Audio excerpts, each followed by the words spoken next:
தலைப்பு: தி போட்டோடிராமா of creation. சிருஷ்டிப்பின் புகைப்பட நாடகம். பக்கம் 29. யோசேப்பின் அங்கி அடையாளம் காணப்பட்டது. யோசேப்பு அவரது சகோதரரால் விற்கப்பட்டார். டாண்டேயின் இருண்ட யுகத்தின் நரகம். வேதாகமத்தில் சொல்லப்பட்டுள்ள நரகம் ஷியோல், ஹேடஸ். யாக்கோப்பு முற்பிதாக்களில் ஒருவரானார். 12 குமாரரின் தந்தையான இவருக்கு யோசேப்பும் பென்யமீனும் இளைய குமாரராயிருந்தார்கள். மூத்தவர்களாகிய 10 பேரும் மந்தைகளை மேய்த்தார்கள். யோசேப்பு அவர்களது நலனை விசாரிக்கவும் அவர்களுக்கு சுவையான உணவுகளை எடுத்து செல்லவும் தன் தந்தையின் தூதுவராக அவர்களிடம் அனுப்பப்பட்டார். அவருடைய சகோதரர் பொறாமையால் அவரை வெறுத்து எகிப்தில் அடிமையாக இருப்பதற்காக விற்று போட்டார்கள். விசேஷமான அவருடைய பலவர்ணமான அங்கியை ஒரு வெள்ளாட்டுக்கடாவின் இரத்தத்திலும் மண்ணிலும் புரட்டி எடுத்து அதை தங்கள் தந்தையிடம் கொண்டு வந்தார்கள்.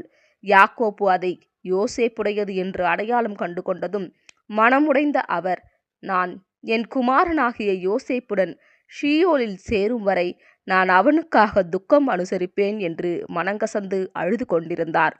ஆதியாகமம் 37:35. ஷியோல் என்பது கல்லறைக்கான எபிரேய வார்த்தையாகும். வேதாகமத்தில் ஷியோல் என்கிற வார்த்தையானது முதலில் இங்குதான் பயன்படுத்தப்பட்டுள்ளது. பழைய ஏற்பாட்டின் பொதுவான பதிப்பில் நரகம் என்று மொழிபெயர்க்கப்பட்டுள்ள ஒரே வார்த்தை ஷியோல் ஆகும்.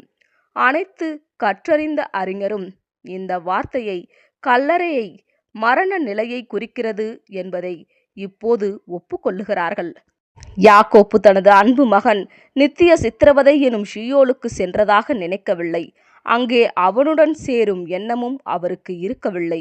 டாண்டே எரிநகரத்தின் 9 வட்டங்கள் எனும் கவிதையை எழுதிய இத்தாலிய கவிஞர் மற்றும் வேறு சிலர் விவரிப்பது போன்ற இடத்தை யாக்கோப்பு அறிந்திருக்கவில்லை. இதற்கான விளக்கம் மிகவும் எளிமையானது.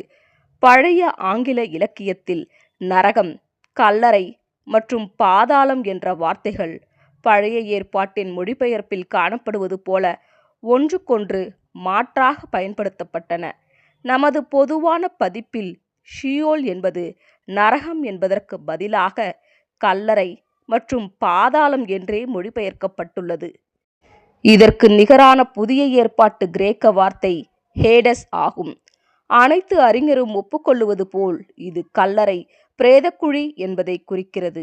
இயேசு ஹேடஸில், ஷியோலில் இருந்தார். ஆனால் தேவ வல்லமையால் கல்லறையிலிருந்து, மரண நிலையிலிருந்து 3ஆம் நாள் உயிர்த்தெழுப்பப்பட்டார். ரிவைஸ்ட் வேதாகம பதிப்பின் மொழிபெயர்ப்பாளர்கள் ஷியோல் மற்றும் ஹேடஸ் எனும் இந்த வார்த்தைகளை நமது ஆங்கில வார்த்தையாகிய ஹெல், நரகம் என்று மொழிபெயர்ப்பதற்கு மறுத்துவிட்டனர். ஏனென்றால் மொழியின் படிப்படியான மாற்றமானது கல்லறை எனும் அதன் மூல அர்த்தத்திலிருந்து முற்றிலும் மாறுபட்ட அர்த்தத்தை அதனுடன் இணைத்துவிட்டது. 55ஆம் சங்கீதம் 12ஆம் வசனம், 86ஆம் சங்கீதம் 13ஆம் வசனத்தின் விளிம்பு குறிப்புகளை வாசித்து பார்க்கவும். இருப்பினும் கற்றறிந்த மொழிபெயர்ப்பாளர்கள் இந்த வார்த்தைகளை கல்லறை மற்றும் பிரேதக்குழி என்று மொழிபெயர்ப்பதற்கு ஒப்புக்கொள்ளவில்லை.